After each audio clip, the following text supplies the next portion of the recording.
Pull up on the ramp, you always want to throw the car in park, put the emergency brake on. Because this is a brand new vehicle, I've never stepped foot in it before in my life. So even though it's a brand new car, you don't want to put all your faith in the brake system. So always put it in park, put your emergency brake on, and keep your foot on the brake the whole entire time. So you get it completely level, then you can put it in the drive and pull it forward. Never want to take a chance on rolling off the back of a halfway up deck with a brand new vehicle, with any vehicle.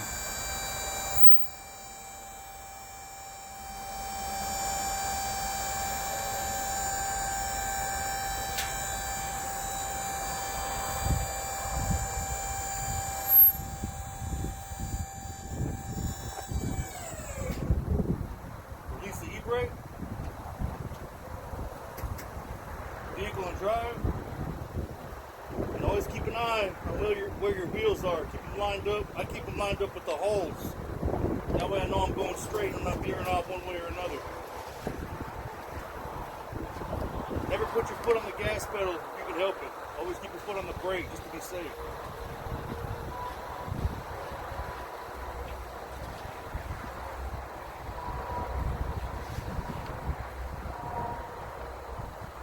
Good right there.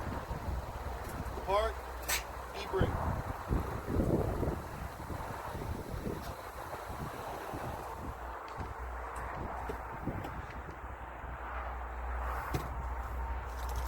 And don't forget your bay tag. If not, you're going to be digging through all your vehicles when you get to the front. Looking for your bay tag.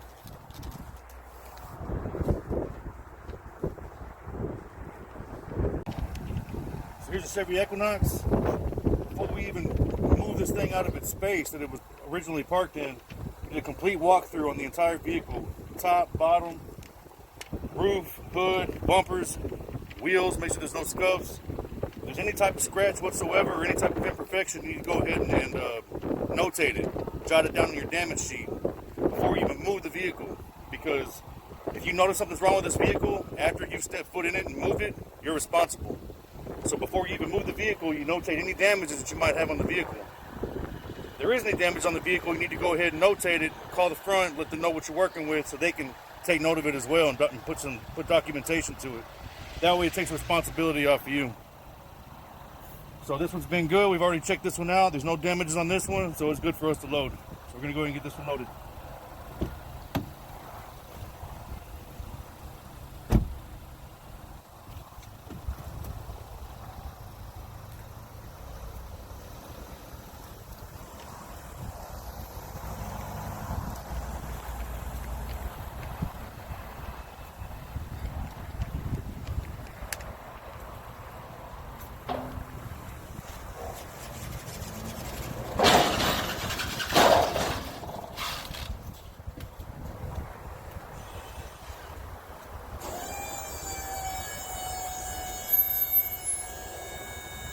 This is my last vehicle of the day right here. I've already got 4 loaded. This is my last vehicle. I'm going to do a small walkthrough of what I do whenever I'm checking for damages on a vehicle. As you can see, this is a brand new vehicle lot. And so any damages that occurred on this vehicle, I know before I even touch it, came from somebody else up the road. Somebody unloading it from the train, somebody from the factory. If it's damaged, I have to mark it down on my damage report sheet and turn it in. So that way everybody knows that I'm not responsible for those damages. So things you're going to look for, you're going to look down the contour of the vehicle, and right off the bat, you know, you'll be able to tell if there's any dings or dents by looking down the contour of the vehicle. Find a good area where the sun hits it just the way you want it to, so you can determine if there's any dents or dings. Once I see that there's no dents or dings down the contour of the vehicle, I'm going to look around, and as I pass each and every wheel, I'm going to make sure none of the wheels are scuffed up. Because every now and then somebody will catch a curb, or they'll catch a guardrail or something on the way out of the train, They'll scuff up that wheel, and if you don't notate it, automatically, hey, the loader did it. So you always gotta, cover your butt. Wheels don't have any scuffs on them. I know that I don't have any dings or dents, so now I'm looking for scratches. You always want to look at your mirrors, because of course, they stick out the furthest. Make sure your inside of your mirror is intact, it's not cracked or broken. Make sure there's no scuffs on the exterior of the mirror. Again, the panels, opening and closing these doors, you never know what they might hit. They might scratch it, they might gouge it up. Make sure the panels are good to go. No scratches. You got to watch around your handles. A lot of married men and women working with these vehicles, there's a lot of rings, maybe a lot of diamonds. They go to grab these door handles, you got scratches and things like that, so you got to keep an eye out for things like that as well. I don't see any imperfections on this side of the vehicle. All the wheels are good, all the trim's good. Not only that, make sure all of your trim pieces are in place, because I picked up vehicles before where this entire trim piece right here was completely missing, like it never even had it to begin with. So you got to make sure you notate that stuff as well, because if not, they're going to think that it flew off of your trailer during transport, and you're going to be responsible for it. Always look at the top for any hail damage. You always want to make sure there's no dents or no dings or any hail damage on the top, because that's one thing a lot of people overlook, but it's one of the first things the dealership's going to look at when you get there. So make sure there's no hail damage up top. Alright, continue the walk around. You're going to look at your trim pieces on the bottom. Again, look at your contour. Make sure there's no dents or dings. Make sure there's no scratches. On the back of these vehicles, they usually have all the hardware inside boxes and stuff back here. Your floor mats, your antenna, and things like that. So whenever people are packing them from the factory, they're sliding boxes in and out, so you want to make sure there's no scratches on top of your bumper right here. Of course, put a visual, make sure the hardware and the floor mats and the accessories are inside with the vehicle. It's a good thing to do every time you pick up a vehicle, to make sure everything's there. You're already doing the walk around, so you might as well check it out just to be safe. No cracks in the taillights, no scratches. Make sure all of your glass is good. Of course, this one's really, really dusty. We're out here in the middle of nowhere, so you got a lot of dust and stuff going on. So just inspect it the best that you can. And if you feel uncomfortable about your inspection because of the fact that it might be covered by snow or it might be covered by dust, and things like it might be pouring down rain, just go ahead and do your visual. But it wouldn't hurt to notate the conditions. Say, hey, this vehicle was covered in snow, or this vehicle was covered in dust. So that way at least everybody knows the condition of the vehicle and the type of conditions you were working with whenever you were doing an inspection. So if you might have missed something small or minor, then at least, they might be able to work with you. It just depends on the person. No scratches, no dings. All of my parts seem to be in place. No scratches. All the trim pieces are there. I don't see any imperfections. My mirror's good. When you got stuff like this hanging off your body, it's a good example. I like to throw it behind your neck like that whenever you're up close and personal with the vehicle, when you're sliding in between your vehicles, when they're on the trailer itself, because you don't want to take a chance on something like this creating a claim for you and your company. This is actually the remote to my trailer. So either I'll tuck it in my shirt or I'll throw it behind my neck like that, just to make sure it's out of the way and you're not going to scratch anything up. So we're looking good. I don't see any scuffs. I don't see any dings. No dents. All of my glass is intact.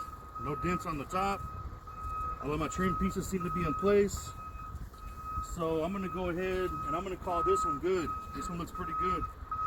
So it's my last vehicle of the day. We're going to go ahead and get this thing loaded up with the rest of them.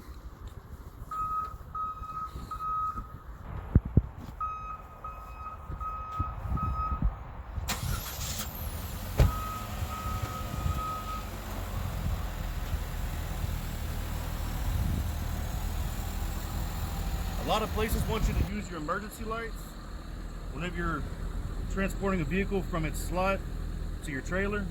There's a lot of other people, a lot of other car haulers out here moving around. So anything you can do for safety, wear your safety vest, which I don't have on today, but use your safety lights as well. Anything that can make you more visible to everybody else moving around.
my clearance as far as opening that door goes.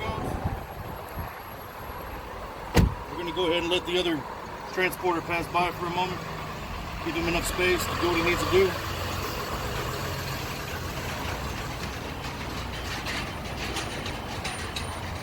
And so when I pulled this vehicle in just now, I got it as far to the right as I possibly could without damaging the vehicle.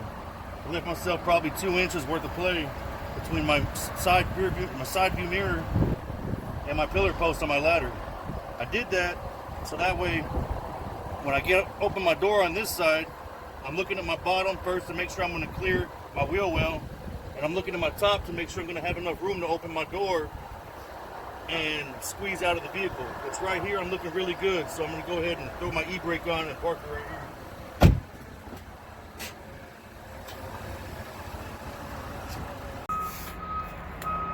Alright, so now that we've gotten out of the vehicle, everything's in place. I got all my bait tags in my pocket, tape on my boot. Alright, now we're going to go ahead and start strapping these vehicles down.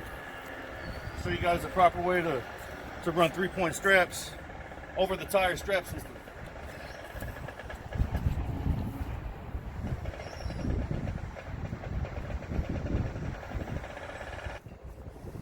Okay, so my son helped me out over the weekend, and he joined the service right out of high school, and he's a parachute rigger, and he rigs up all of the parachutes, and he really tied the crap out of this ladder, so just bear with me. One thing for sure, he made sure that it was secure.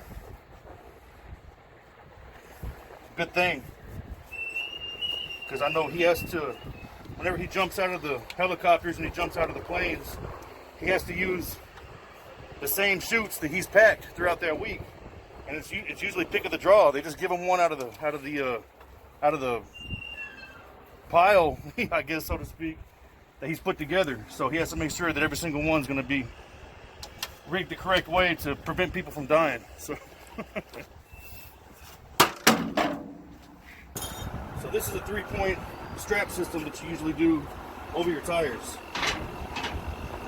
Now, whenever I run a 3-point strap system over my tires, I like to run my buckles toward the front of the vehicle.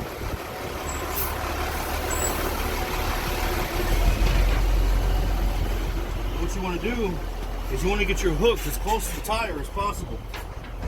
So right here, I have an option to use this hole right here. So that's where I'm going to put my hook. I'm not going to put it over here. I'm not going to put it over here if it can be helped. I like to put them as close underneath the tire as possible. That's going to give you the most bite from the strap. Okay. Pull my slack out. As you can see right here, I don't really have an option to use that hole that's way under there because it's too close and my hook won't fit. So at this point, I won't have a choice but to run that hook right there. All right. Hook my other one up here in the front. You don't want to go too far out because the more slack you have, the more play you have. So, you know, probably about 3 to 4 holes out is where I like to keep it. Take all your slack out with the tail of the strap and then ratchet her on down.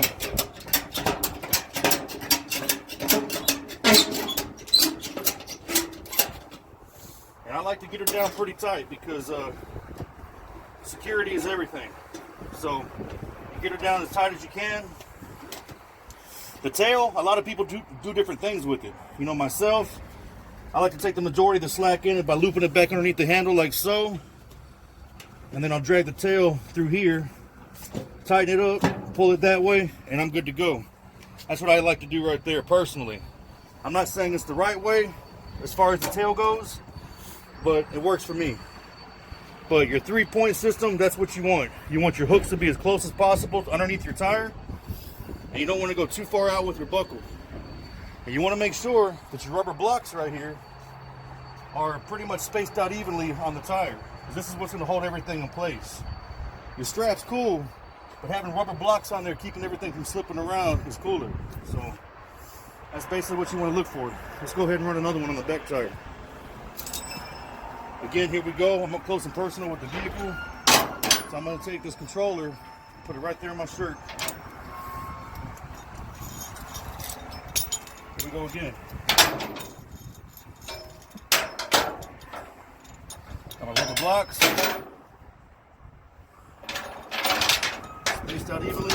notice I'm keeping my buckles as low as possible to the deck. Less of a chance of catching the paint and making a scratch or a dent. So it's be real easy. Leave your metal buckles as low as possible to the deck. Slide your rubber blocks in there like so. Space them out. And right here, it's my only option. Can't get no lower than that, and I don't want to go further back here. So this is my only option. This is as close as I can get to the tire right here. You're gonna take out your slack. Right here, I got a good option. That's perfect right there. That's what I want to work with right there. Right there close to the tire. Run that one in place.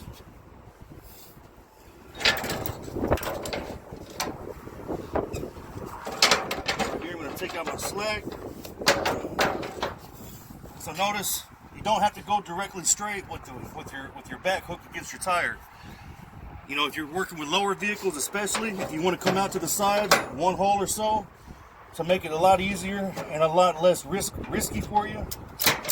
So strap it down, and you start doing this right here, strapping the vehicle down. It won't work out too well if you're up underneath a low vehicle. You're going to scratch the vehicle up, you're going to scratch up the trim piece, and it's just going to create big problems for you. So you got to come out to the side, one hole or two holes, in order to prevent that. Then it's definitely recommended. Boom. There we go. Nice and secure. Got my tail right there. Bring it through. Pull out my slack. Pull it tight. And that's pretty much how you run a 3-point strap system over your tires.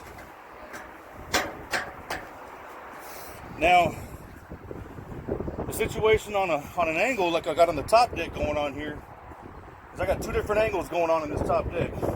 One's running upwards toward the back of the trailer, and then once everything's said and done, that Equinox right there is going to be sitting down going toward the back of the trailer.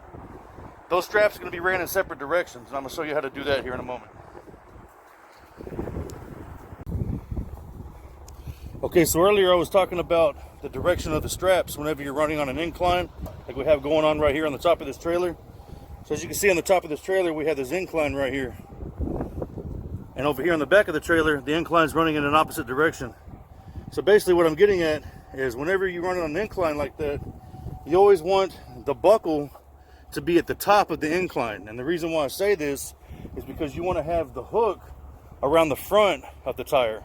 So that way, you're leaning forward. Whenever you hit your brakes in a situation, somebody pulls out in front of you on the highway, things like that, you hit your brakes, you're going to be pushing forward.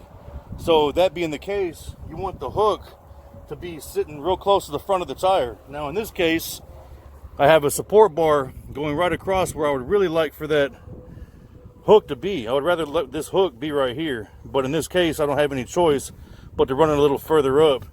And this being a small Chevrolet Trax, I'm not too concerned about it. But if this was a heavier vehicle, I would have to definitely reposition the vehicle to where this hook will be directly underneath the front tire right here. And that's really what you want to look for every time.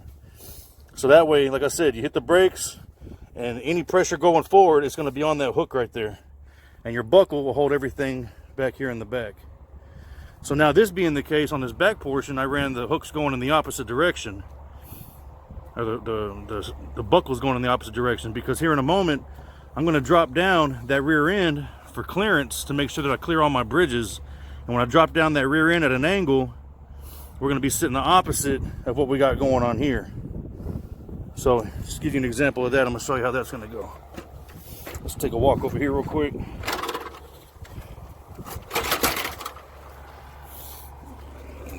Right here, I ran this buckle backwards right here because I couldn't run it forward. You got too tight of a space right there between the wheel well of the trailer and the side of the vehicle, and I'd rather not take a chance on scratching up that nice pretty brand new trim right there. That's the reason why I ran this one strap the opposite direction. So you got to take all things into consideration. You know, there's one good way that you really need to do it, but then every now and then, you know, take things into consideration, how light the vehicle is, how far you're going with it, things like that. But you want to always use 4 straps regardless. I think somebody told me one time that as long as you run 3 on each vehicle, you can get away with it, but forget trying to get away with it. You need to get away with safety. So that's pretty much where I'm coming from on that aspect. So, all right, so that one's running at that angle, so I got the buckles going upward. Same thing right here. In the back we got the opposite. So I'm gonna go ahead and drop down this back for clearance. Of course, I got my safety pins in right here. I got to remove those. After I load up my top vehicle, I always like to put the safety pins in for safety. You just never know. Hydraulics can fail. You get a leak in the line. You know, so you want to be proactive and keep those things in there anytime you got a vehicle up top. All right, after you remove the safety pins, we're going to drop this one down pretty much as far as we can go so we can have good clearance for the top going under bridges and things like that. At the same time, being careful, we're not going to hit the top of the bottom vehicle.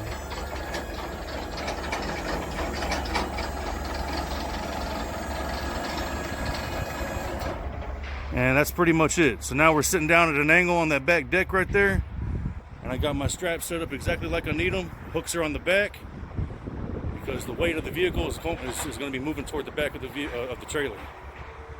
So that's the reason why I do that. All right, and of course, I know where I want it. I'll raise that up enough to be able to put a safety pin in. Same thing on the opposite side.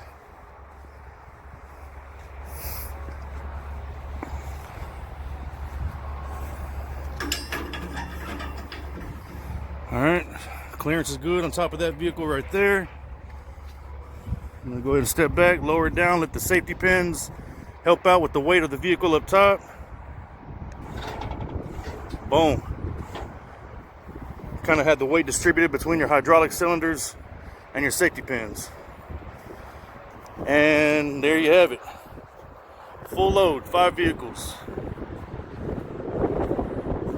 I'm gonna head back toward home base, make a stop about 30 miles out, drop off these 5 vehicles. 1 pick, 1 drop. I like it. I wish they could all be this easy, but unfortunately they're not. So there we have it, fellas and gals.